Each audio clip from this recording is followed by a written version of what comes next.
Hi, I'm Geoffrey Botkin. I'm getting lots of questions right now about relocation, where to move.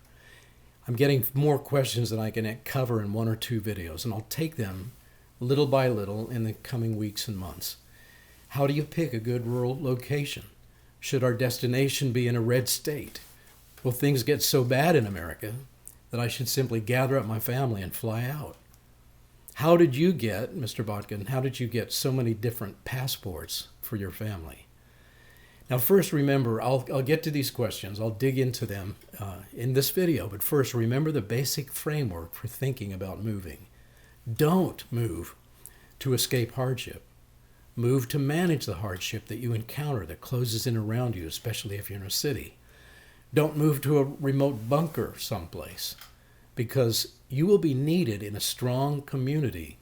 And families who are remote are really not safe. They're easily raided by robbers who know that you've prepared more than they have. You've been more responsible.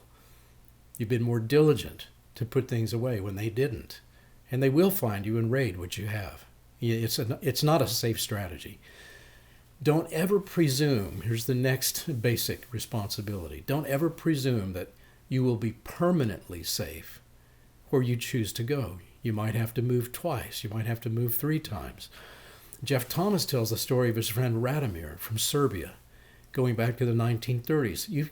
I'll tell you the story. You count up how many times Radomir had to move. In the 1930s, he narrowly escaped the totalitarian regime as it took power in Serbia. And his escape was on really short notice. He just had to grab a few things and leave and get across the border before it closed. And he moved west and he settled in Paris and started up business again. He was a responsible, dedicated, disciplined man, and he prospered in Paris. But then in 1939, just 9 years later, he recognized the reality that the Nazis were going to be moving into France, taking over France. They wanted France. And so Radomir knew that they could occupy Paris very soon and confiscate all of his wealth and all of his freedom. So he packed up once again, and he fled before the Nazis rolled into Paris. Now, he didn't wait until the very last second, trying to milk all the wealth and the prosperity that he could out of that economy. He moved months in advance because he knew what was coming. He walked away from his business, taking only those things that he could carry in his luggage. He knew this was serious, and he responded accordingly. He packed up, took what he could. He didn't take too much. He traveled light. He boarded a ship bound for the west, and he settled into Havana, Cuba. And at that time, Havana was a really clean, peaceful, very prosperous country and a very city. And with the wealth that he'd been able to bring with him, he was able to expatriate just a little bit, but it was enough to set up a new business. And again, he prospered because the economy was booming there in Cuba. He was diligent. He was creative. He could learn the language, and he could start over again. But then in 1959, socialist totalitarianism showed up again, threatening to overthrow the government of Cuba by force. And the Cuban president chickened out, ran away, and he left his nation to be taken over by the rebels. Now, Jeff Thomas points out that the Castro brothers and Che Guevara were the Bernies and the AOCs of 1959. They were communists, and they won over the hearts of the greedy with promises of free stuff from the government. And so the rebels just marched into Havana after the president left. They marched into Havana with minimal opposition, promising free stuff and equality for everybody. But then Presidente Castro encouraged looting and rioting and the takeover of private homes, private businesses. The government didn't give them anything. They just said, go take what's yours. Take what the rich have kept from you. And he stirred up enough greed and jealousy that the lower classes rose up against the middle class, the bourgeoisie. And so people like Radomir knew that he had to simply walk away from his private property, his personal property, and leave with his life before the border closed. And he did. He knew the drill. He knew what happened. He knew the face of totalitarian socialism. He knew what he needed to do. And he left. And those who stayed were swallowed up by the police state. Now back to your questions.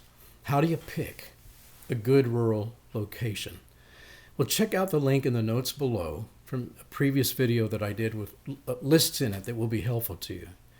Now, there's some buyers from New York and California simply buying up right now, buying up rural homes and land in Tennessee and Kentucky without even visiting the area. Now, simply being rural is not a guarantee of safety or freedom. Do some homework before you do anything drastic about where you go or where you choose to go. Should our destination be in a red state? Now, your goal, of course, is to find a community, and I describe it in the previous video, a community where you can develop islands of freedom into these new cradles of civilization. That's what we have to do. That's what you need to do.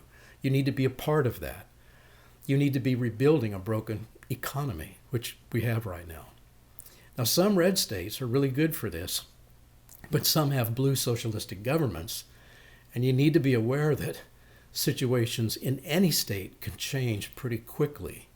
So again, do your homework and be careful. Next question, will things get so bad that I should just simply gather my family and clear out of the United States? Well, things will get bad, but conditions will be bad in every other developed nation, which goes through the Great Reset, which is going through the Great Reset right now, along with the United States, Canada, Great Britain, and Europe. Now, my plan is to begin the rebuilding of American society in a healthy rural county, and that's where I am right now. I'm putting down roots. I'm putting down deep roots with my family and friends and people that I've met here where I am. Some of you, I understand your situations may be different. You may have made political enemies, worse political enemies than I have. And you might need to go offshore. Now, I'll just say this, as happy as I am here and as dedicated as I am to this area right here, I have never totally closed the door to overseas migration. Now, I've done it once with my family because I wanted to show them what's involved in overseas resettlement, overseas immigration. It's difficult. I wanted for them to see how difficult it is, what it's like to be a refugee in a new place. There's culture shock.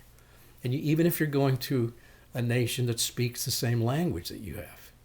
And you need to know that conditions of tyranny are exploding in every nation right now. Even the most attractive other nations you might be looking at. America happens to have really unique advantages in small conservative rural counties. But yes, I know that the deep state is going wild right now. They feel that they have no opposition. And this is a problem in the United States. But listen, deep state powers overseas can be far worse than those in the United States. And here's a historical point I want you to remember. These emergencies, like Radimir's story, there are thousands and tens of thousands of stories like those all through history. Just this week, I was reading one from the year 441 AD, an account from Roman citizens who had fled the Roman Empire to live in slavery to the barbarians because that was actually a better alternative than staying home in authoritarian Rome. And so this account, I want to read this to you, was written by an author, Salvia, the name of his book, Of God's Government. And here's what he says. The state has fallen upon such evil days that a man cannot be safe unless he's wicked. Okay. How many people felt like that during the summer of 2020? If they didn't do what the mob told them to do, commanded them to do, they weren't safe. Now, many of them defied the mob and said, no, do your worst. I'm not going to do what you say. I'm not going to join you in wickedness and lawlessness. And when they said that, they weren't really very safe. And that's just how it was here at this period, 441 AD in Rome. He goes on to say, even those in a position to protest against the iniquity which they see about them dare not speak lest they make matters worse than before. Sounds familiar. So the poor are despoiled, the widows sigh, the orphans are oppressed, until many of them born in rich and educated families, flee to our enemies, that they may no longer suffer the oppression of public persecution. And so they migrate to the Goths, or to the Bagaudies, or to some other tribe of barbarians who are ruling everywhere. And they do not regret their exile, he says, for they would rather live free under an appearance of slavery than live as captives under an appearance of liberty. Did you get that? What he said. And sometimes we're faced with that choice. And, there are people in Russia living this way. They have many, many more freedoms than we do in the United States, though they might be under the thumb of the local mafia bosses, and they know it. And that's a repression. But they have many different freedoms for living day to day, week to week. The name of Roman citizens, Salvia says, once so highly esteemed and so dearly bought, so expensively bought, is now a thing that men repudiate and flee from. Did you get that? This has happened so many times before, so many centuries before us. This is not a new thing, and we need to make many of these hard decisions. Next question, how did you get so many different passports for your family? Well, I did get some 18 separate passports. Here's a small stack of the ones we've collected, but really only from two jurisdictions, the United States and the British Commonwealth of New Zealand. Now, I started thinking about American passports for my family when my children were really young, and I knew the process takes a lot of time, and it did. And back then, public persecution was becoming a greater threat. And this is in the 1980s and the early 1990s. It was becoming worse every year because both political parties, of course, were corrupt and getting more corrupt. And average citizens didn't realize or care that American culture was collapsing as fast as it was. They were just kind of going along with the downward flow. And so it was clear, I could see and my wife could see by the year 1985 that America would be headed into police state conditions in about a decade. So I began to look into travel documents, alternative homes, alternative citizenship, alternative businesses, and then even alternative passports, non-American passports. And by 1990, travelers with American passports were regularly targeted for kidnapping or execution by America's enemies. And I think you all know who the primary enemies are who were doing that and are still doing that. Today, many overseas banks will not let you open an account unless you have a non-American passport. And there are complicated reasons for that. But don't even try to do it with an American passport. Traveling with passports of other nations can be safer in almost every nation. And part of the reason is we Americans are not very much respected anymore as we were after World War II. Things have changed. And we've earned some of the opprobrium that we suffer around the world. And it might be immediately necessary for you to have an alternative passport if America suddenly confiscates your American passport, which they can do at any moment. Overseas travel is really getting harder and harder and more complicated. And what's coming to the U.S. in the not too distant future, these medical passports, immunity passports, exit visas, even the payment of an exit tax before you leave your own nation, even if it's just for a vacation. Now, in the United States, I want you to know this. The government can cancel your passport if they accuse you of a felony. They don't even need to convict you. And you happen to be in danger of this right now. I do too. Many victimless transgressions are now officially felonies in the U.S. Code. A study by civil liberty lawyer Harvey Silvergate found that the average American inadvertently commits 3 felonies a day. And you need to know this. So how do you get a backup passport? Because do you see the need for that? Yeah, there is a need for that. Even if you're comfortably settled in a really good rural location, like I am. You can look up the rules on any government embassy website to find out what the rules are. And you have to realize that they can be changing every week. Just in the same way, look how much our country and our government, our bureaucracies have changed just in the last 2 months. So if you're serious about this, and you really want to think about getting another passport, and if you have savings that you're willing to invest in this, you really need to first research the nation that you intend to make your next home. Spend serious time doing that. Talk to expats who live there. I mean, you can find websites where they have blogs and other stories that they tell about what it was like to move into that country. But I would recommend not only do you communicate with them, but actually speak to them over the phone and find out, interview them, find out what life is like there and what they learn and what's difficult, what's easy. And do visit there before you pull the trigger and move there and spend a fortune on moving there and moving your family there. And even if all you want is just a passport from another nation just to keep, just for an emergency, you may have to spend considerable time in that nation just to make it happen legally. And now here are the typical routes to take to get a passport. And another alternative backup non-American passport. The cheapest route, let me just give you, there's about five ways that you can do this, 5 routes. The cheapest route is to study your family, find out if you have any ancestry in that particular nation that you want to go to. And you may be eligible for citizenship. Now you're going to have to prove who your grandparents were and your great-grandparents, but you may qualify and be eligible for citizenship because of your ancestry. Now, the quickest route is the Economic Citizenship Program, and many nations have these. But many of the programs are not really all that reliable because they're so new and they change so much because there's so many changes in the governments there. You have to be careful about what you find out. May be legal and possible on a Wednesday, may no longer be on a Friday.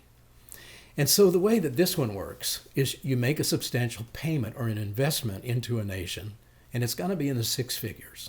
And in return, the government grants you full and permanent citizenship. Dominica and St. Kitts and Nevis offer the only established and reliable economic citizenship program that I know about. And a passport from either one of these governments enables visa-free entry into most of Latin America and the Caribbean countries and Europe. Now, St. Lucia has a new program for around $250,000. You can look at that. And possibly the cheapest just came available from the government of Antigua. It's currently looking for resident families and has lowered citizenship costs to families to $150,000 for families of 6. I mean, you're saying that's a lot of money, but that may be the cheapest one in the entire world right now. Now, the next route you can take is the extreme measures route. You could marry a foreigner, okay, if you want to be that extreme. You could serve in that nation's military. In Brazil, doors can open for you if you adopt a child.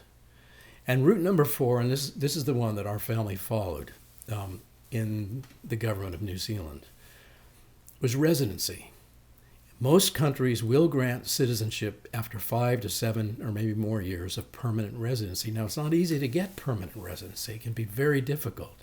So check the changing rules regarding how many return airline tickets you might have to even get over there. The starting of businesses, having college degrees, plural, making investments, speaking the language, and check the age requirements. You can't be over the age of 40 or 50 in some of these countries to even be a resident.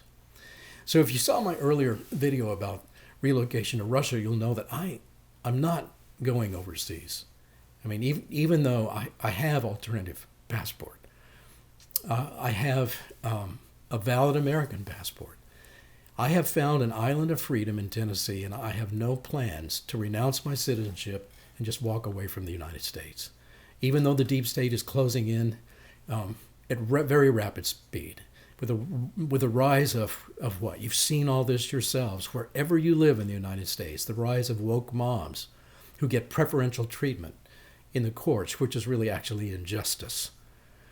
There are perpetual lockdowns. There are plans for more. There are medical passports coming, deplatforming and censorship, the killing of small business, the rollout of bribery programs like the Universal Basic Income, which will ruin many families. There's a new coming cashless economy plan they have.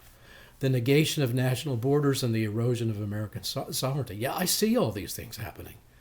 I want to stay here and fight against these threats on a local basis. And if you or I would would just pack up and leave with a really great passport, we would still have to fight those very same socialist programs in every developed nation. And if you moved to a darkest undeveloped Africa, for example, there would be even harder challenges of building a society from the ground up. And in some places, I have visited the new nation of South Sudan. Basically, all they've got is dirt to work with. No running water, no sewers, no medicines, no stores, no roads. How do you build a nation? Well, you can build a nation from that, through agriculture. But imagine how difficult it is and how long it would take. But no matter where you go, no citizen of any nation should say that he will never pack up and leave. That can be a really suicidal kind of blindness or sentimentality. Freedom is fragile everywhere. Nations are fragile everywhere. And so learn how to make the most of life in rural United States. And please send me your questions. Send me your ideas. Send me your victory stories of what you've done in local areas. And please do get notifications to this channel. Subscribe to it. And here I'll be exploring this adventure in quite a lot of detail. Thank you.